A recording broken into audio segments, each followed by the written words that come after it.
কারিমে সূরা বাকারা 274 নম্বরে আল্লাহ পাক বলেন, আল্লাযীনা ইউনফিকুনা আমওয়ালাহুম বিল-লাইলি ওয়ান-নাহারি সিররান ওয়া আলানিয়া। বলুন সুবহানাল্লাহ।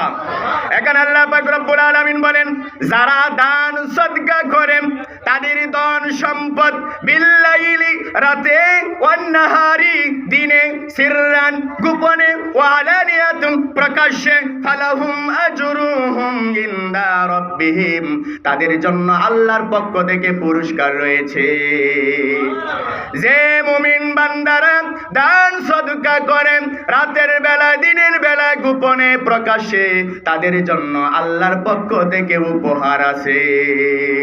লা খাউফুন আলাইহিম ওয়ালা হুম ইয়াহজানুন। যারা দিনে রাতে গোপনে প্রকাশ্যে দান সদকা করে তাদের কোনো ভয় নাই, তাদের কোনো চিন্তা নাই।